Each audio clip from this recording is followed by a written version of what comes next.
Then I open the meeting and the sitting is opened. The first item of business this afternoon is the debate on the report titled The Progress of the Assembly's Monitoring Procedure, January to December 2022, document 15682, presented by Mr. Pierre Fassino on behalf of the Monitoring Committee. In order to finish by 6 p.m., I will interrupt the list of speakers at about 5:55 p.m. to allow time for the reply and vote on the draft resolution. I call Mr. Fassino, Rapporteur. You have 7 minutes now and 3 minutes at the end to reply to the debate. The floor is yours, Mr. Fassino.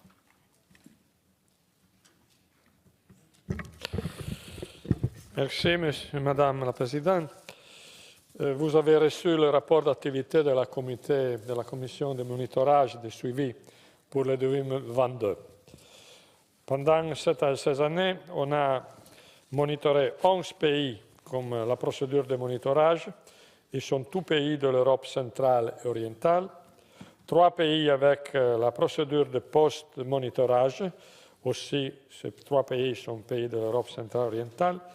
Et 6 pays à travers la procédure de suivi périodique. 3 de ces 6 pays ont déjà complété la procédure, des autres 3, il est en cours. Dans le rapport, vous avez l'analyse pays par pays, que pour des raisons de temps, je vais résumer. Il faut souligner que tout ce qui est écrit pays par pays dans le rapport a été écrit sur la base des rapports qui ont présenté nos rapporteurs. Mais si on regarde tout le rapport, on peut constater qu'il y a des sujets qui sont communs. Dans tous les pays sur lesquels on a fait la procédure de monitorage, les problèmes principaux ont regardé le respect de l'état de droit, l'indépendance de la magistrature, la liberté des médias, la lutte à la corruption, les droits des minorités et le respect des règles politiques démocratiques entre qui a la responsabilité de gouverner et les partis d'opposition. Ce sont des sujets qui, partout, dans tous les pays qu'on a monitorés, ils se sont révélés être les problèmes principaux. Il y a dans tous les pays des progrès remarquables vis-à-vis des recommandations qui ont été faites par le Conseil de l'Europe et ses structures, mais il y a encore plusieurs éléments négatifs et des lacunes, et donc il faut continuer à travailler. Surtout, nous encourageons les pays qui ont été monitorés à respecter les valeurs et les droits qui sont à la base du Conseil de l'Europe, à accomplir les avis de la Commission de Venise qui a presque pour tous les pays nous donné des avis très importants. Nous encourageons les pays qui ont été monitorés à adapter sa législation aux critères, valeurs et aux droits du Conseil de l'Europe et aux indications de la Commission de Venise. Et enfin, à respecter et appliquer les sentences que la Cour des droits humains les sentences de la Cour des droits humains. Pour 3 pays, il y a eu une procédure de post-monitoring, la Bulgarie, et on signale une situation politique très très compliquée et très faible. La Bulgarie, dans les prochaines semaines, ira à la 5e élection en 3 années, dans un cadre d'instabilité politique qui nous inquiète. Le Monténégro, c'est un pays qui est en ce moment dans une crise politique institutionnelle très grave, qui se signale pour les conflits entre le président de la République et le Parlement, et à l'intérieur du Parlement entre les forces politiques. De plus en plus, en Monténégro, on ne réussit pas à donner de la stabilité politique. Et en plus, le conflit il s'est transféré dans les derniers mois sur la formation de la Cour suprême, qui a aussi la responsabilité de veiller sur les processus électoraux. Ça signifie que si on ne va pas résoudre ce conflit sur la formation de la Cour, c'est difficile même de penser que le Monténégro peut aller à des élections parce qu'il manque le sujet qui est le sujet de la garantie. Et même la Macédoine du Nord, dans lequel il y a un conflit politique interne aigu qui affaiblit la stabilité de ce pays. Je vais aussi souligner la situation en Turquie. Si on peut considérer positif que le barrage, le niveau pour l'accès au Parlement a été réduit dans la loi électorale de 10 à 7%, mais il y a plusieurs choses qui nous rendent inquiets. L'application de la catégorie du terrorisme à tout ce qui s'oppose au gouvernement en charge, une attitude à contrôler les médias, à influencer la magistrature et à affaiblir sa indépendance, à ne pas appliquer les sentences de la CEDU, comme dans le cas Kavala, et en plus, la procédure qui a été mise en œuvre pour la dissolution du Parti démocratique du peuple, qui, comme vous savez, c'est le parti de référence de la majorité de la population kurde. Donc, nous pensons qu'il faut absolument solliciter, encourager la Turquie à respecter les règles et les critères qui sont à la base du Conseil de l'Europe. Aussi, on a fait la procédure de monitoring sur l'Ukraine, mais évidemment, la situation de guerre rend très difficile la vie politique et institutionnelle dans ce pays, mais il doit nous féliciter que même dans ce cadre si compliqué, l'Ukraine a ratifié la Convention d'Istanbul. Enfin, 3 pays ont été soumis à la procédure de suivi périodique. Malte, dans laquelle aussi il se pose des questions relatives à la lutte à la corruption, le respect de l'indépendance de la magistrature et la liberté des médias. Et la Roumanie, dans laquelle aussi, même s'il y a des progrès positifs, nous signalons qu'il est nécessaire de mettre en œuvre des mesures de lutte à la corruption plus déterminées et dans le même temps qu'il faut respecter l'indépendance de la magistrature. Je vais terminer. Nous n'avons pas fait seulement le monitorage, mais pour chaque procédure de monitorage, on a travaillé pour vérifier que les recommandations soient appliquées. Et enfin, je veux souligner 3 questions. Le problème, c'est que nous, la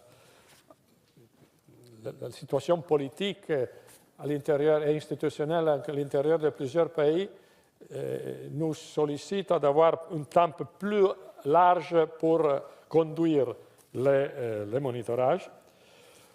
On a besoin d'une majeure stabilité des rapporteurs. Pendant le 2022, 11 rapporteurs ont s'est démissionné et nous, on est obligés à nommer de nouveaux rapporteurs. Ça affaiblit nos travail.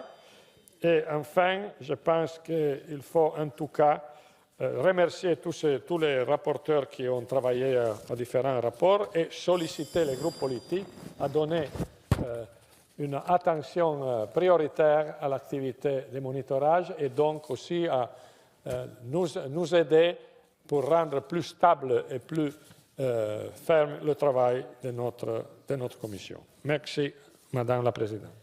Thank you, Mr. Fassino. Then you have only small 2 minutes left to give comments later on. In the debate, I first call on the speakers on behalf of political group, and the first is United Left Hisyar Osoy from Turkey. The floor is yours. Thank you, Madam Chair, dear colleagues. Let me start by expressing my thanks to Mr. Fassino for this comprehensive report on a total of 17 member states who are under either monitoring procedure or post-monitoring dialogue and periodic monitoring. The report outlines major problems in these countries, recommends ways to address them, and concludes with suggestions to improve the monitoring capacity of the PACE. We support these recommendations, particularly those related to gender balancing and the selection of rapporteurs. Despite monitoring efforts of the PACE and other organs of this very council, however, there is clear decline in democratic standards in many member countries. The report underlines various symptoms of authoritarian rule that plague many member states. I do not want to use biological metaphors to address social and political issues, but a highly contagious and fatal disease is spreading across Council of Europe territories. And we are well familiar with the symptoms of this disease: destruction of independent judiciaries, corruption, centralization of power and destruction of parliamentary democracy, attacks on the civil society, destruction of the freedom of press, of expression and association, unfair elections, oppressing the political opposition, attacks on women, LGBTI people, immigrants, and other marginalized people. In a nutshell, almost every single value and pillar on which this council was built is under severe attack, and not from outside, like from Russia, but from inside, by many member states themselves. We should improve the monitoring capacity of the Assembly, of course, but I suspect this will do much in addressing these issues. The problem we have here is much bigger and graver. The fact is that more and more member states are persistently not fulfilling their obligations, systematically refusing to comply with the terms and conditions of membership, and depriving their own citizens of democratic rights. By not implementing court rulings, some member states, my own country, Turkey included, are setting very bad examples for others to follow. We need to urgently find ways to respond to such lack of political will and willingness among member states to comply with the terms and conditions of membership. With its institutional capacity, resources, and expertise, the CPT, the Venice Commission, GRECO, the Human Rights Commissioner, the Congress of Local and Regional Authorities, among others, this council can help to improve their democratic standards and human rights, but only if member states want it. We cannot force any member state to be a democratic one. We can only remind them that by choosing to become a member of this council, they have already made a commitment, a promise, and it is not too much to ask them to keep their promise by respecting and practicing the values and principles of this council. Thank you. Thank you, Mr. Ozoy. The next speaker is Max Lux, Mr. Max Lux from Germany, representing the Socialist Group. The floor is yours. Herzlichen Dank, Frau Präsidentin, meine Damen und Herren. Im Namen der Fraktion der Sozialisten, Demokraten und Grünen in dieser Parlamentarischen Versammlung möchte ich mich sehr deutlich mit meinem Vorredner und seiner Partei, der Oppositionspartei HDP in der Türkei, solidarisieren. Wir als Fraktion der Sozialisten, Demokraten und Grünen in dieser Parlamentarischen Versammlung sind erschrocken über dieses Verbotsverfahren gegen die HDP und halten es für unvereinbar mit dem Sinne dieses Europarates und mit dem Sinne der Europäischen Menschenrechtskonvention. Es darf nicht zu einem Verbot der HDP so kurz vor diesen Wahlen kommen.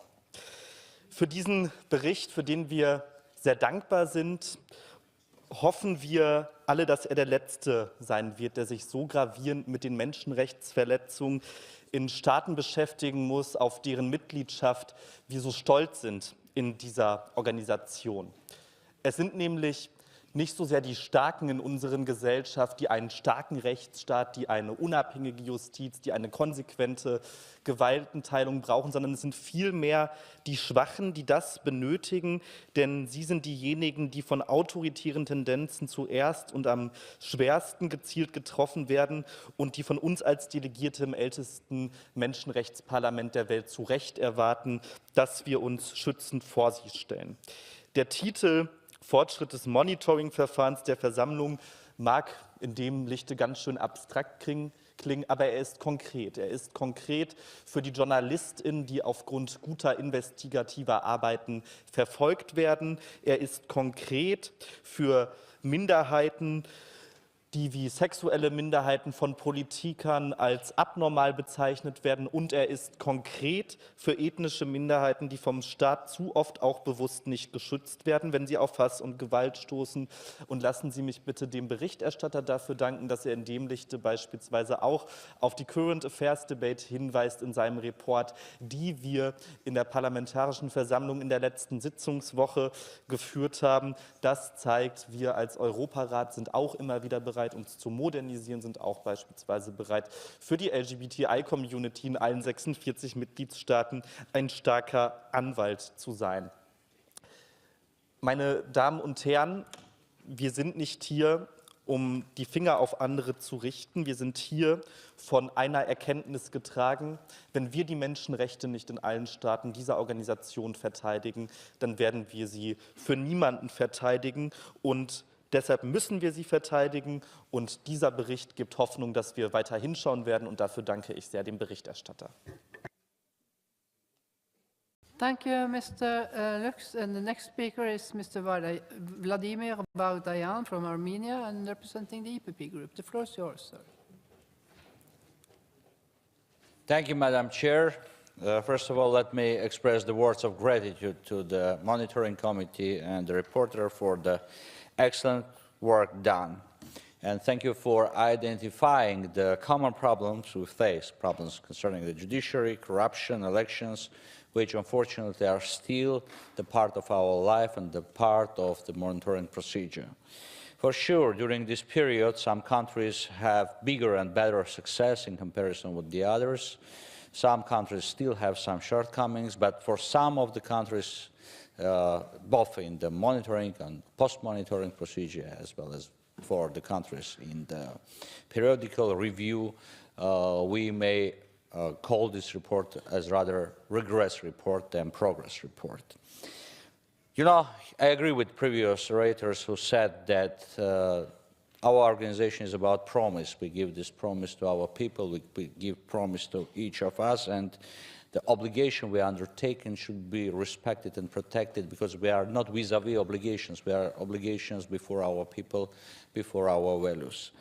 And for sure, I understand perfectly well that now we are facing very serious geopolitical problems, and the serious violations of yesterday now considered as minor ones, but we shouldn't keep the blind eye on this situation. We should go ahead and have the same approach to all the violations we face.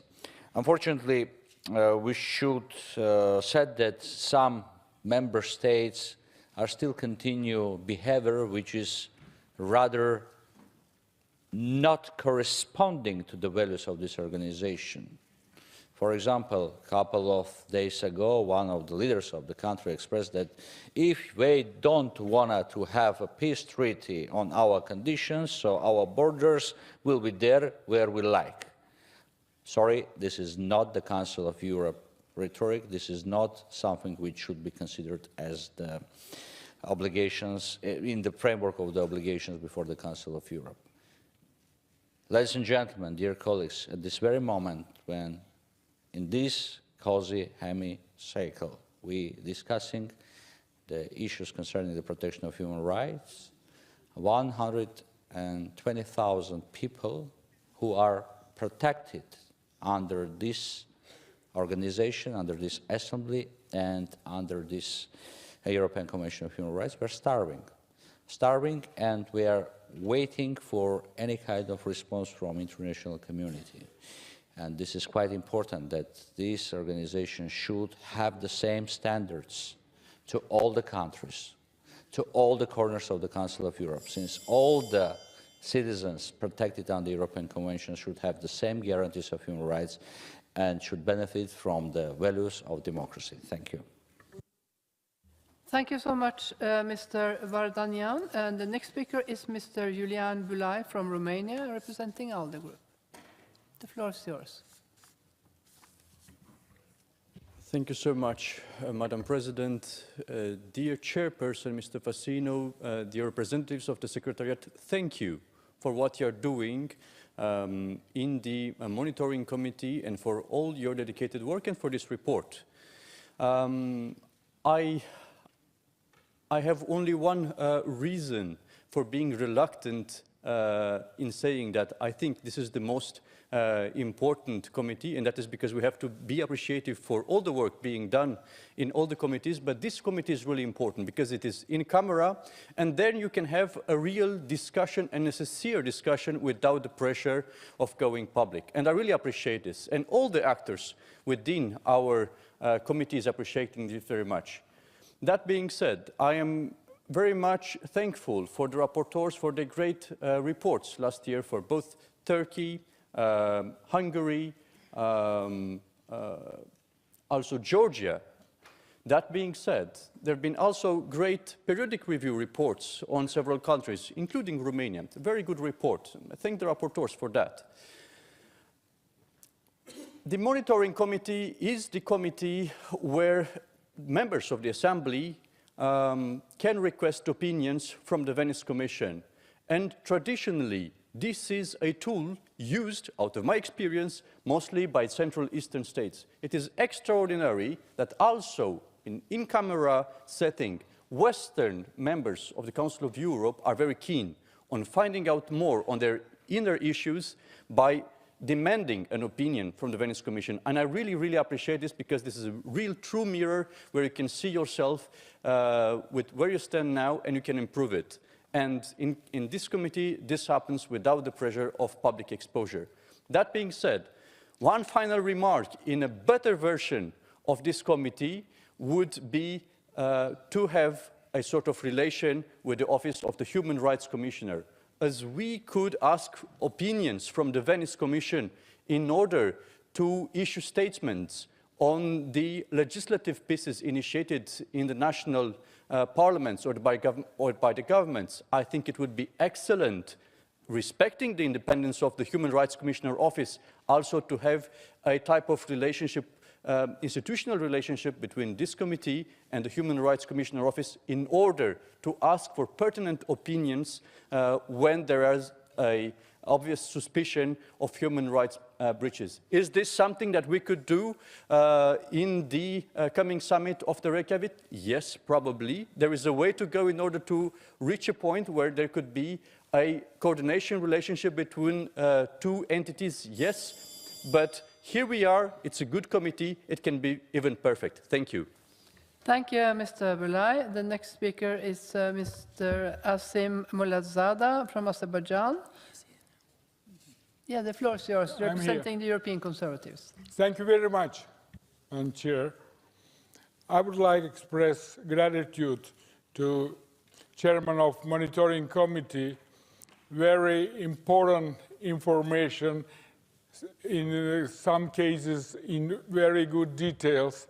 What I would like to raise, one of the biggest problems which we're suffering in Europe now, it's in some cases lack of respect to international legal system, rule of law, territorial integrity of countries, some careful attendance, any toponymic things, because what we have now, we in Europe now in situation of war, aggression, occupation of territories of many countries. And in this situation, I believe that monitoring committee can do a lot of things on behalf of Council of Europe.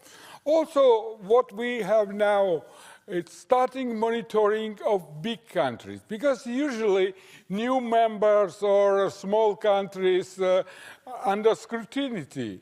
But there are a lot of information of violation of human rights, ethnic rights, cultural and religious rights in big European countries. Like an example, recently in center of Paris, 2 ladies were killed because they have a different color of skin.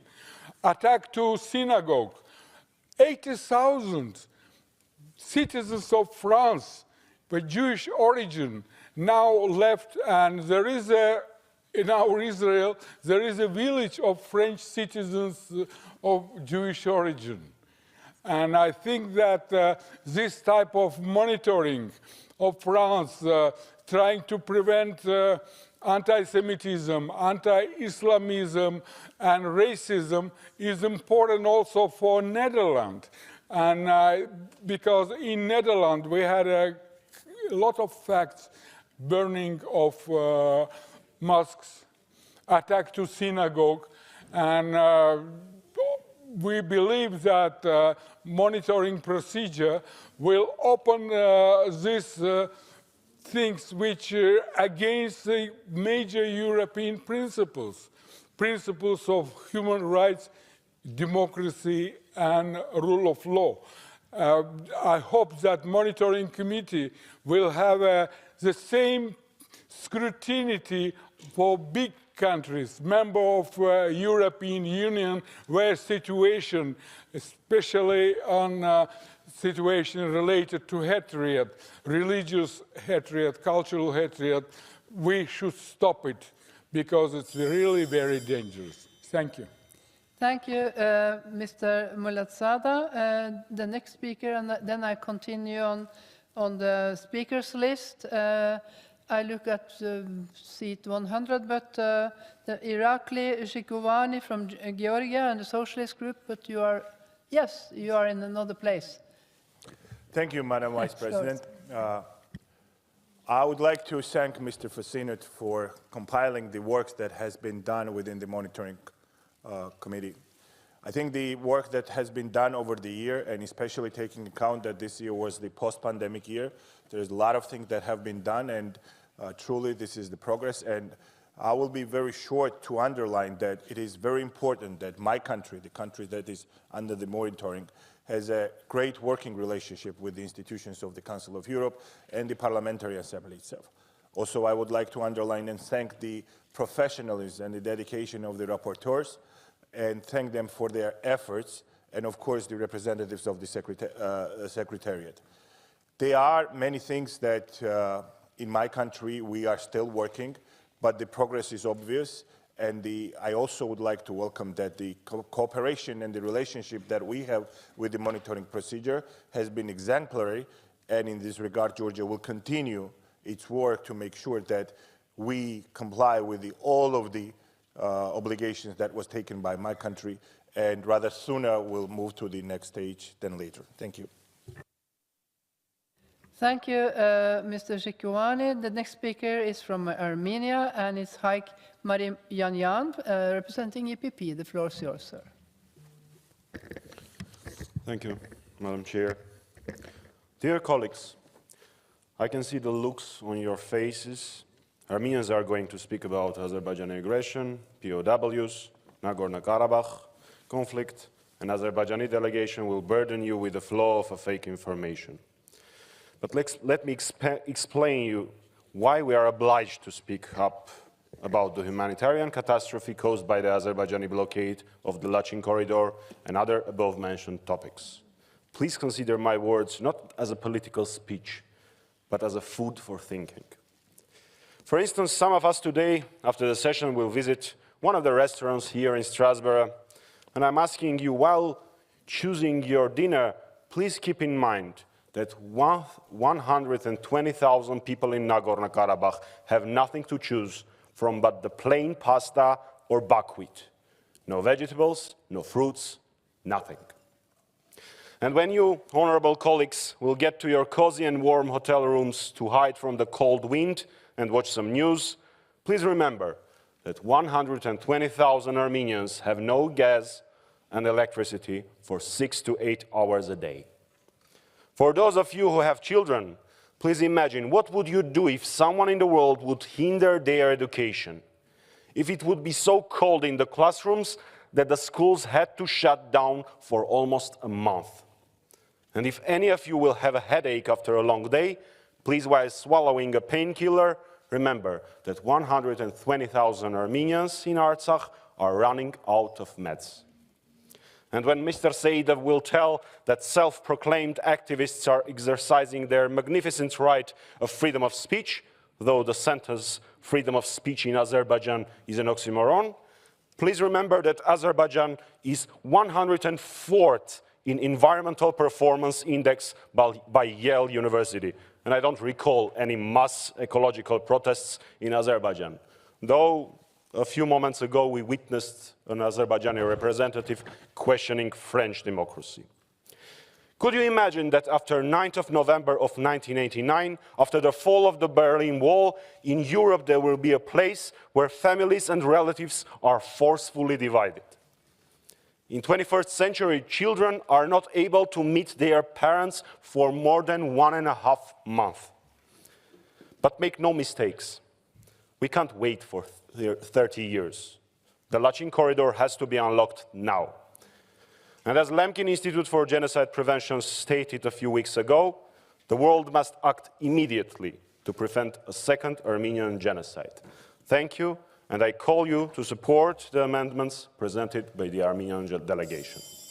Thank you, Mr. Mayanyan. And then we continue to Mr. Zoltán Börner, Hungary, and European Conservatives. The floor is yours. Thank you very much, Madam Chair.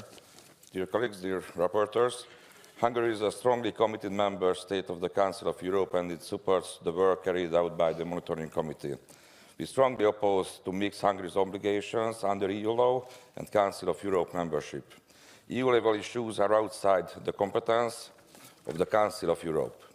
Due to the sui generis nature of the EU legal order, compliance with obligations under the treaties shall only be examined within the framework of EU-level mechanisms. These questions should not be converted into Council of Europe level issues. Questions related to distribution of EU funds, economic cooperation of the member states, and recovery of the EU's economy do not belong to the competence of the Council of Europe. What are the institutional guarantees that monitoring procedures will remain politically neutral? In order to make the work of the Monitoring Committee more responsive and effective, how can the monitoring procedures better take into account ongoing and planned domestic developments and reforms?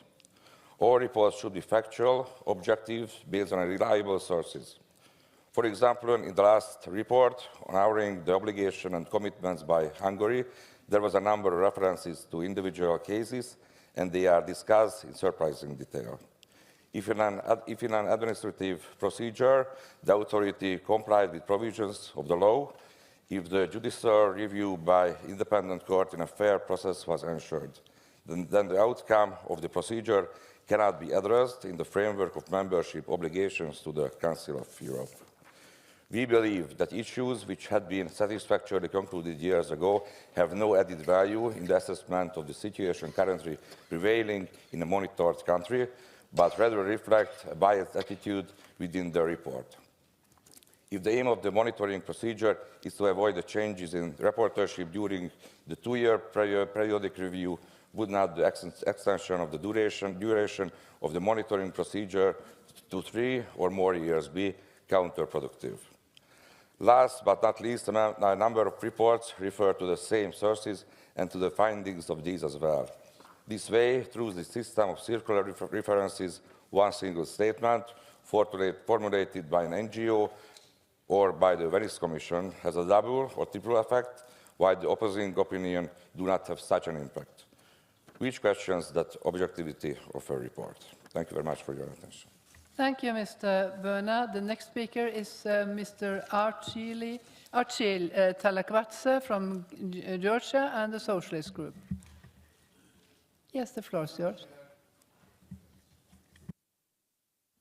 Madam Chair, ladies and gentlemen, dear colleagues, we would like to give a high credit to the committee for the diligent work completed, and I would like to thank Mr. Fassino for the comprehensive presentation.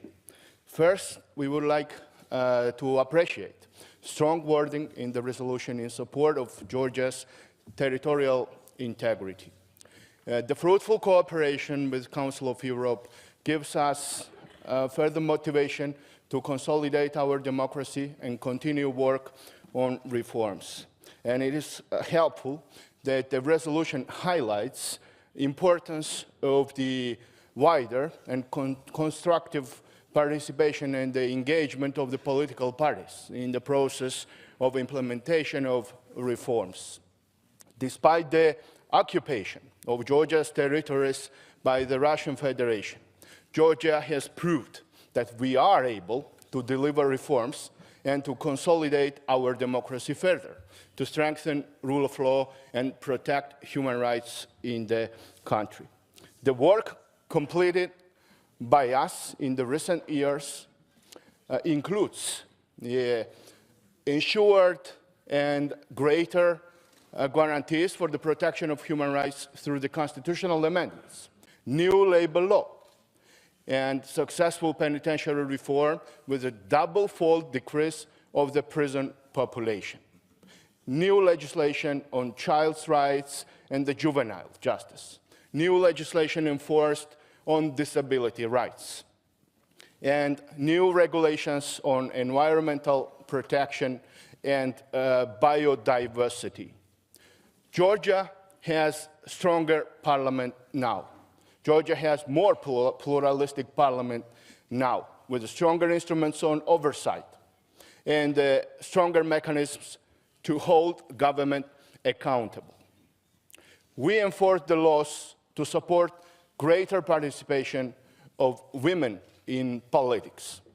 Georgia has pluralistic and independent media in operation. The several package of reforms in judiciary implemented by us gave a clear result.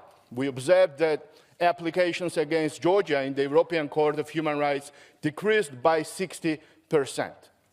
Competitive environment in the courts restored. The balance in the decisions between the parties in dispute is also there.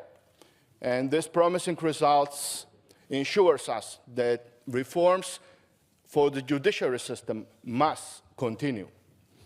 And finally, we are grateful that there are 12 recommendations by the European Union, which gives a clear avenue for Georgia's democratic path. This was Georgia's story in short. It is evidently better Georgia now than it was 10 years ago. And we are grateful for the excellent cooperation with Council of Europe, and we assure you that commitments will be fulfilled. Thank you so much. Thank you so much, Mr. Talakvatse. I then continue with Mrs. Maria Mentseva, Ukraine EPP Group, and continue Demir after that. The floor is yours, Mrs. Thank you, dear Madam Scout, dear President. Colleagues, this report is extremely important, even though there are not many colleagues which are remaining in the hall. And we understand that monitoring some of the member states during the international armed conflict is also challenging, even though the reporters, the delegate from Sweden, Switzerland and Iceland did make contacts with Ukrainian delegation. I can reconfirm that, even though I would like to point out that the latest contacts could have been more extended to various political parties. And I would like to inform the rapporteur and also the committee, the extended committee on monitoring procedures, that, for instance, the parts which are missing, and again, you can't fill in all the laws that Ukrainian parliament is passing, because we do around 30 laws per week, and the documents have to be prepared beforehand. So I would like to update you that one of the important items, the law on media, which was in line with all obligations, amended and voted by all the parties of Ukrainian parliament, supported by those who had who had questioned this law, in close cooperation with the Council of Europe authorities. Also, the very important topic, fighting corruption. Colleagues, I would like to point out that we are the only country who has initiated and passed in the parliament the law on fighting oligarchs, those people who can influence the media, who can influence the elections, who have enormous powers in economy, and who directly impose it in the political spectrum. And indeed, we are expecting the feedback of the Venice Commission, looking forward to that. But if we are fighting corruption, we joke in Ukraine, we have to choose whether we are smart or beautiful. We can be both, of course, but then please support that in this endeavors in fighting corruption. Of course, I cannot not mention the High Commission on Ethics, which was duly involved in the Supreme in the Supreme Council of Justice. And all that was done during the missile attacks and enormous strikes of the Russian rockets on various regions of Ukraine. Of course, we have had the candidates for the High Commission on Judges, and of course we can say that those who have not met the criteria will never be appointed. That is not all on our side, but I see that I'm running out of time, and we remain at disposal for the visit that hasn't been done in person, but I would like to reconfirm and enlarge and extend our invitations. Thank you so much. Thank you, Ms. Messentseva. Then I continue with Mr. Damien Gauthier from Switzerland and ALDE. Merci, Madame la Présidente de séance, et merci au Président de la Commission de la vue d'ensemble qu'il a pu donner. J'interviens sur le Monténégro. Je suis co-rapporteur avec M. Tornaritis de Chypre, qui n'est pas ici, et je dois dire que nous avons une certaine inquiétude, les co-rapporteurs, et le Président en a parlé, parce que la situation est une situation de blocage institutionnel actuellement au Monténégro, dans la mesure où il n'y a plus de majorité pour le gouvernement, que le Président de la République refuse de nommer un nouveau Premier ministre, que le Parlement veut imposer la nomination d'un nouveau gouvernement et a voté une loi pour s'en donner les moyens. On n'est pas sûr de la constitutionnalité de cette loi. La Cour constitutionnelle n'est plus fonctionnelle, car plusieurs juges sont partis en retraite et le Parlement n'a pas été en mesure d'élire de nouveaux juges parce que cela requiert une majorité absolue et il ne trouve pas de majorité. Lorsque nous avons fait un voyage sur place l'été dernier et dans les discussions que nous avions eues avec la délégation et les autorités monténégrines par le passé, on nous annonçait régulièrement de l'optimisme quant à la conclusion de cette procédure et la possibilité d'élire de nouveaux juges. Et à chaque fois, on est déçu par le fait que le Parlement n'y arrive pas. Il n'y a pas la majorité qualifiée, avec chaque fois des explications qu'il faut changer ou reprendre tel ou tel élément de la procédure. Et c'est particulièrement inquiétant parce que la Cour constitutionnelle n'a aujourd'hui plus de quorum, ne peut donc plus prendre de décision. Or, elle est l'instance suprême de recours en matière aussi électorale et les élections doivent se tenir, les élections présidentielles. La date a été fixée maintenant à la mi-mars, elles auront lieu. Et probablement qu'une des possibilités politiquement, si les autorités se mettent d'accord à ce sujet, c'est aussi qu'à un moment donné, il y a des élections législatives anticipées. Et pour cela aussi, il faudra une Cour constitutionnelle fonctionnelle. Donc on a un système en échec, on dirait une situation de patte, une situation de blocage complet où chaque institution bloque l'autre dans la résolution de la situation. Un avis a été demandé par le Président de la République à la Commission de Venise sur la constitutionnalité de la loi sur les pouvoirs présidentiels qui a été votée récemment, fin décembre, par le Parlement. Et c'est intéressant parce que la Commission de Venise, à mon avis très justement, insiste, avant de parler de cette question, insiste beaucoup sur la nécessité de la coopération loyale entre les organes de l'État. Et c'est vraiment ce à quoi nous aimerions appeler les autorités du Monténégro, véritablement que les institutions, le Parlement, le Président de la République coopèrent pour trouver une solution à ce blocage, pour en sortir, de manière à éviter une situation de crispation accrue qui ne serait pas dans l'intérêt du pays, qui ne serait pas dans l'intérêt des engagements qu'il a pris ici devant cette Assemblée et dans l'ensemble de son intégration à l'espace européen. Donc nous appelons de manière assez ferme et assez forte les autorités du Monténégro à entrer dans ce sens d'un dialogue constructif entre les autorités pour trouver des solutions politiques. Thank you, Mr. Gauthier. Then we continue with Mr. José María Sánchez García from Spain and European Conservatives. The floor is yours.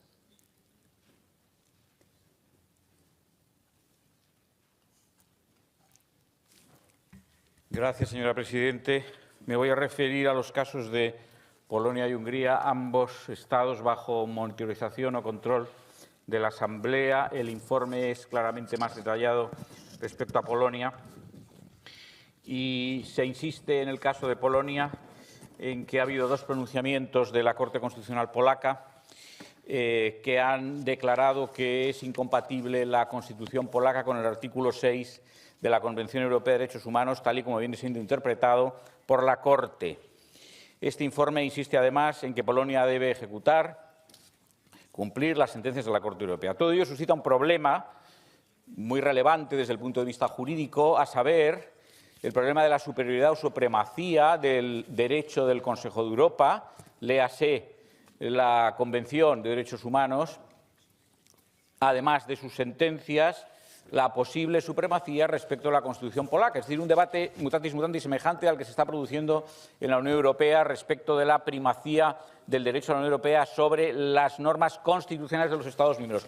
Para resolver este problema, el Consejo de Europa, esta Asamblea del Consejo de Europa, no tiene ningún instrumento legal. Entre otras cosas, porque el Consejo de Europa no fue fundado para que ninguno de sus órganos determinase la legitimidad o ilegitimidad de las normas constitucionales nacionales, sino que fue fundado, y en particular la Convención Europea de Derechos Humanos, para que la Corte pudiera reparar violaciones singulares de derechos reconocidos en la Convención Europea de Derechos Humanos. No, insisto, la validez o legitimidad de normas constitucionales generales, por lo tanto, de los Estados miembros del Consejo de Europa. Por lo tanto, es un poco de fantasía jurídica que aquí se pretenda poner en cuestión este pronunciamiento de la Corte Constitucional polaca. Por otra parte, se insiste también en que la composición no es una composición que se caracterice por la independencia. Bueno, y entonces, ¿qué podemos decir de un órgano constitucional de control como es el Consejo Constitucional francés, que es un órgano político por su propia naturaleza?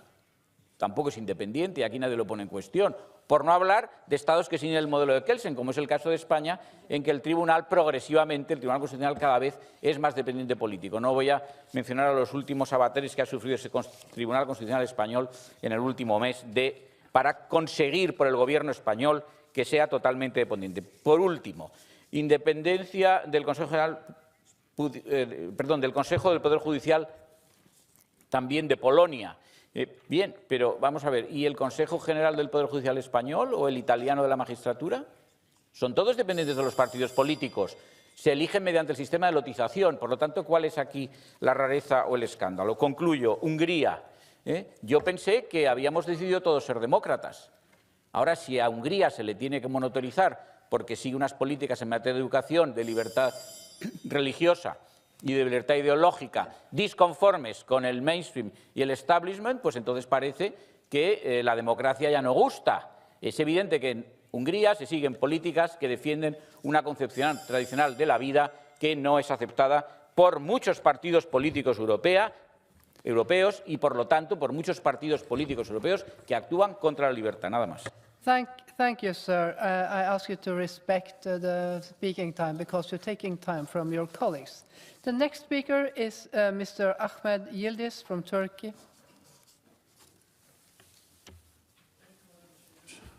Of course, I have a very concrete experience on monitoring process as chairperson of the Turkish delegation. First of all, I thank the rapporteurs and chair of the committee, but I have some suggestions here. I defend Turkey in the Turkish monitoring process, of course, but I am not a member of the monitoring committee, just because I am not registered in a political group. So I don't have any idea how others doing, how to compare Turkish process with other countries monitored. So I think it is unfair, and I will question it in my report on the Rules Committee to improve, in my report about how to improve the participation in the activities of the Assembly. Secondly, of course, a smooth monitoring process requires some prerequisite from both sides, from the monitored country, from the Assembly members, especially from monitors, but also from the authorities in the Committee of Ministers, especially when the pending issues continue in the courts, in the European Court of Human Rights. Also about their relationship with some organizations. And it requires some minimum consistency in the Committee of Ministers. The worst sickness here is the discrimination. Discrimination even among the verdicts of the European Court of Human Rights. Since I started here in this position, I always ask this question to Secretary General of the Council, President of the Assembly, and others. Why is this discrimination? Why don't we talk about some verdicts that have not been implemented for 10 years, 15 years? Just pick some of them as selectively. Everybody says, you are right. All must be implemented. But everybody just mentions one. So it creates some bad conclusion in the public. We should leave this. At the end, I thank the rapporteurs again, but this is my last speech in the Assembly. In the part session, I should touch one issue that I attend the meetings of ECRI, European Committee Against Racism and Intolerance, and I try to incorporate it in the works of the political committee. To my knowledge, the burning of Holy Quran under the control of the authorities, police force of one country, is a very Islamophobic hate action to be condemned here. It is not freedom of speech. I waited till now, somebody will touch it. They didn't, and I had to do it. Thank you. Thank you, Mr. Yildiz. The next speaker is Mr. John Howell from United Kingdom and European Conservatives. Thank you very much. I would like to thank Piero Fassino for this report.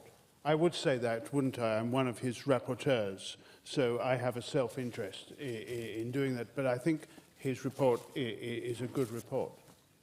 But you know, whether it is Mr. Fassino or the previous chairs of this committee, there is one thing that I have never been invited to, and I think it is because it has never occurred. And that is a discussion on what being a rapporteur is all about. I think it's absolutely important that we have that sort of discussion because, because how you approach being a rapporteur is very important to getting the job done. And I'm a very deliverables-orientated person, so I would like to understand that better. Countries are very different.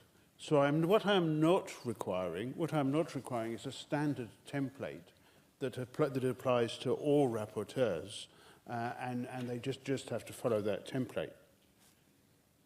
And in particular, while we're on this subject, let me pay tribute to the Secretariat, who provide tremendous help to all us rapporteurs when we go to the countries concerned. But to go back to the countries and them being very different. One of the crucial things about being a rapporteur, I have found, is that it is much better to negotiate and to have dialogue than to stand up and scream and shout at the country that you are observing. It is much better to approach this with the sort of quiet diplomacy that can get things done and can get an answer to the questions that you are trying to find out.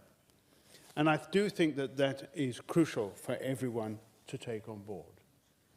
As I pay tribute to Mr. Yildiz, who has run the Turkish delegation very effectively and helped us as rapporteurs in Turkey throughout the process. But we are sensitive there that Turkey is coming up to political elections, and we are sensitive to those political elections. One of the things that we need to address is when we are separate totally from the Committee of Ministers and when we can work with them. There are occasions when being a rapporteur means that we overlap with what the Committee of Ministers is doing, and we must have an ability to have conversations with them to be able to take forward the determination that we all show in fulfilling our roles. Thank you, Mr. Howard. And this debate's last speaker is Mr. Armen Gevorgyan from Armenia and European Conservatives. The floor is yours. Thank you, Madam Chairman. The government of Azerbaijan, as well as its representatives in this assembly, want us to forget about the Nagorno-Karabakh conflict. They don't want you to use the name of this unrecognized state. They don't want you to speak about the human toll of its aggression during the 44-day war in 2020. Moreover, Azerbaijan has since May 2021 occupied sovereign territories of Armenia, launched a new three-day intensive hostilities last September in the southern Armenia, and since then have refused to withdraw from our lands and even built fortifications. Today we are witnessing a grave humanitarian crisis in Nagorno-Karabakh. Azerbaijani government has imposed a 46-day and counting siege on Nagorno-Karabakh, depriving its people of their right to live in dignity, freedom of movement, import of food supplies, medicine, and other essential goods. This is not just a human rights issue, but a manifestation of a state policy of ethnic cleansings by Azerbaijan. I believe Europe must stay focused on Nagorno-Karabakh. In that context, it's quite strange that the decision to dispatch a PACE monitoring mission for fact-finding purposes in the region is not being implemented. What is this? Indifference or expression of dysfunctionality of our organization? The democracy index by The Economist defines Azerbaijan as an authoritarian state. It has been ruled by the same family for more than 40 years, and over the past 30 years has started free war against the Armenians of Nagorno-Karabakh, killing thousands of people, destroying the cultural and religious heritage of the Armenian people. Today, it terrorizes the Armenians through the siege of Lachin corridor. Given the authoritarian and terrorist nature of Azerbaijan, is it possible to imagine Nagorno-Karabakh as part of it? Azerbaijan has for years manipulated the public opinion in our organization, something they are now unable to do in European Parliament, in United Nations Security Council, or OSCE. We have to reflect on why this is the case. I also want to invite this Assembly attention to the fact that Azerbaijan, since late 2022, has begun a process of abolishing the self-governing status of Nakhichevan Autonomous Republic. This is a clear violation of the European Charter of Local Self-Governance that has to be prevented.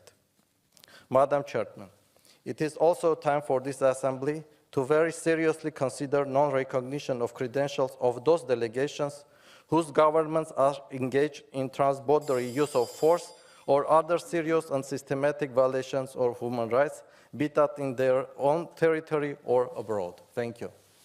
Thank you so much. That concludes the list of speakers. The speeches of members on the speakers list, they are not here, so there's no more to be tabled, I think. And I would like to call Mr. Fassino. You are both chair of the committee and also rapporteurs to reply to the debate, and you have, of course, then 3 minutes. Grazie Presidente, merci Monsieur le Président. Je veux remercier avant tout tous les collègues qui sont intervenus et qui ont exprimé appréciation pour l'activité de la Commission et appréciation pour toute l'activité de nos rapporteurs et de nos secrétariats. Je partage beaucoup de choses qui ont été dites, donc je ne reprends pas ça. Je veux seulement dire quelque chose. Premier point. Je suis absolument d'accord avec le collègue Ozoï. Nous sommes aujourd'hui dans une phase dans laquelle les démocraties sont mises à risque et mises en cause de tendances autocratiques. Il y a en plusieurs pays européens, et pas seulement européens, la tendance à contrôler les médias, l'indépendance de la magistrature, les droits de la minorité, des minorités, et je pense donc qu'il faut absolument refuser cette tendance autocratique et nous battre pour affirmer les principes démocratiques, parce que ça, c'est la façon essentielle pour défendre la liberté et les droits des citoyens. Deuxième point, la Commission de Venise, c'est un instrument essentiel. Et nous, on travaille presque chaque jour avec la Commission de Venise. Et je souligne la nécessité que les pays qui sont soumis à monitorage accomplissent aux indications et aux avis que la Commission de Venise nous propose. Troisième point, le collègue Bona. Il n'y a aucune référence dans le rapport sur l'Hongrie aux problèmes de relations entre l'Hongrie et l'Union européenne.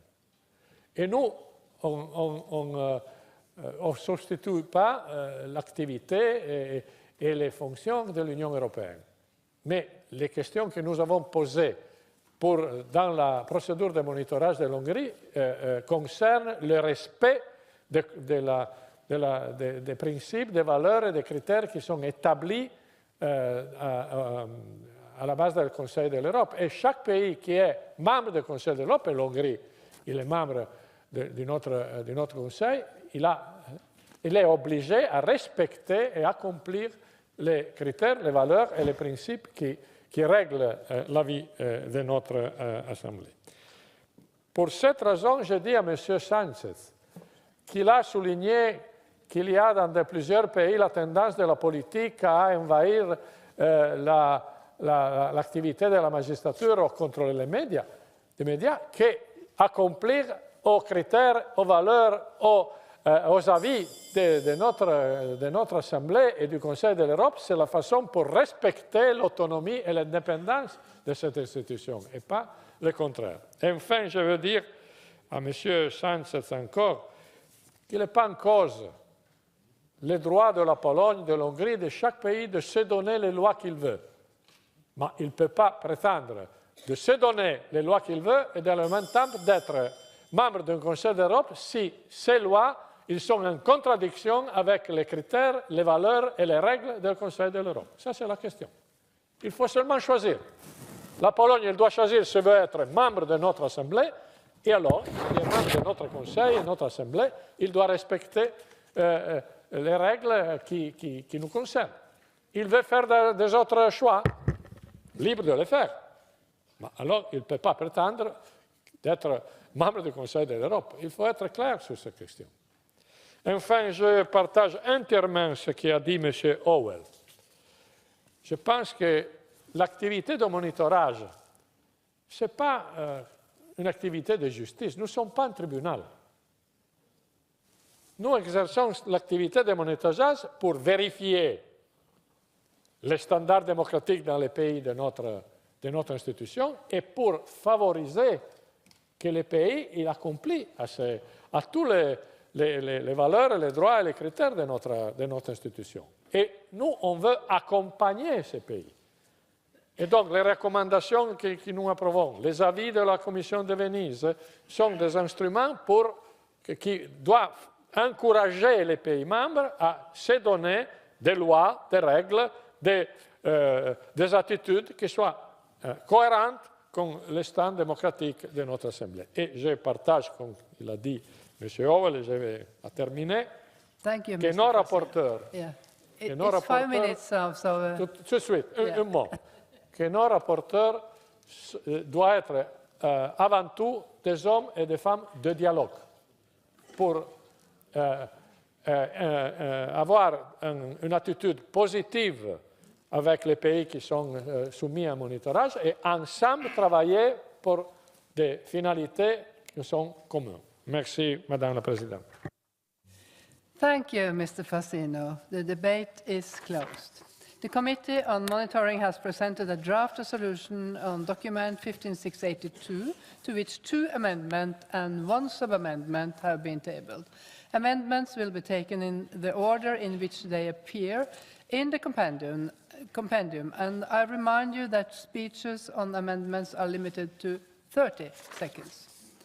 I understand that the chairpersons of the Committee on Monitoring wishes to propose to the Assembly that Amendment 1 and 2 to the draft resolution, which were unanimously approved by the Committee, should be declared as agreed by the Assembly. However, 2 will be taken separately as it has a sub-amendment.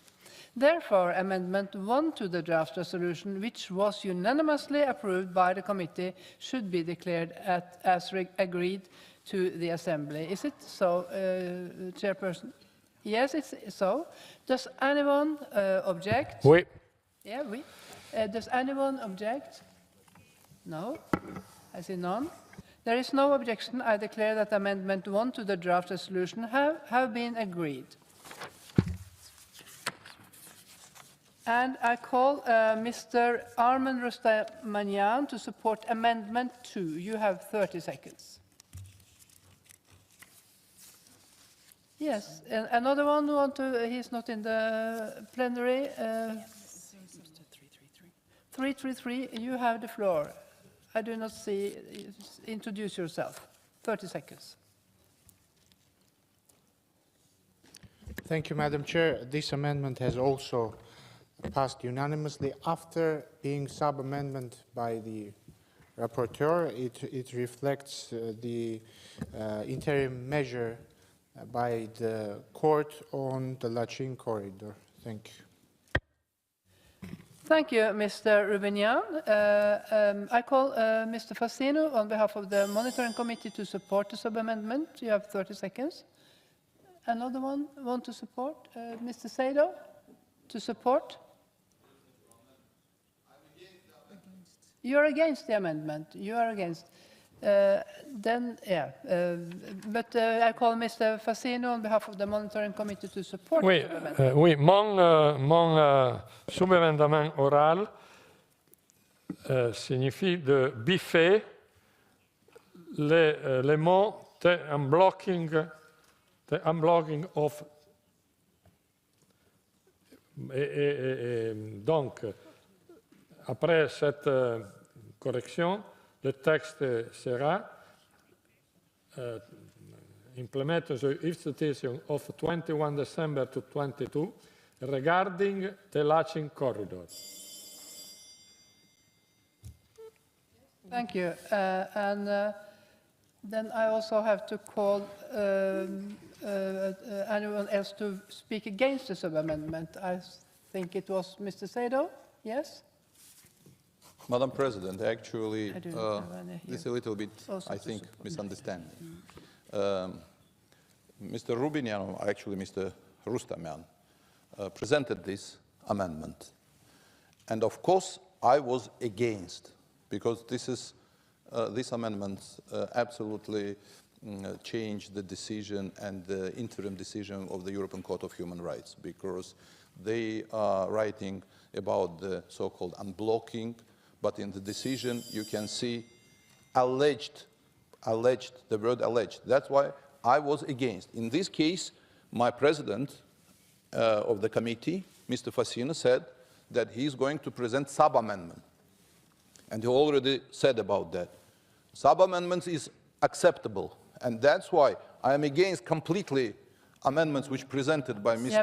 Rustamian, and I'm in favor of a sub-amendment which presented by President of the Monitoring Committee. We understand your message, but I have to ask, what is Mr. Rubinian's opinion on the sub-amendment?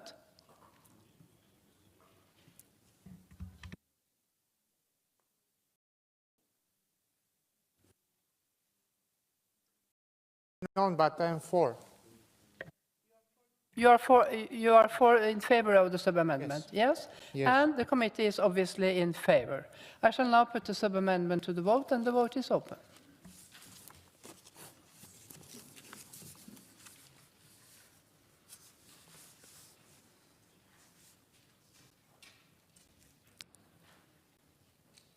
And the vote is closed. I call for the result to be displayed.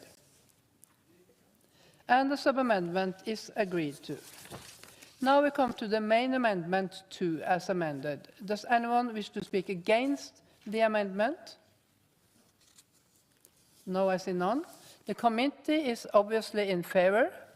Yes, it is. I shall now put the amendment as amended to the vote, and the vote is open.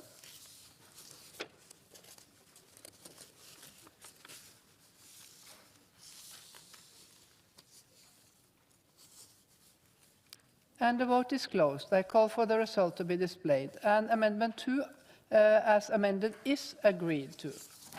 We will now proceed to vote on the draft resolution contained in document 15682, and the vote is open.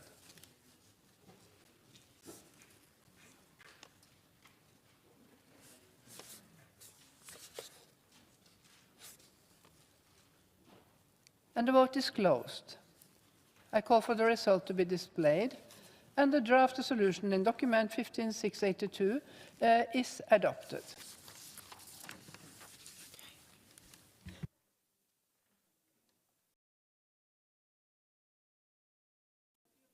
A few minutes continues with the next item.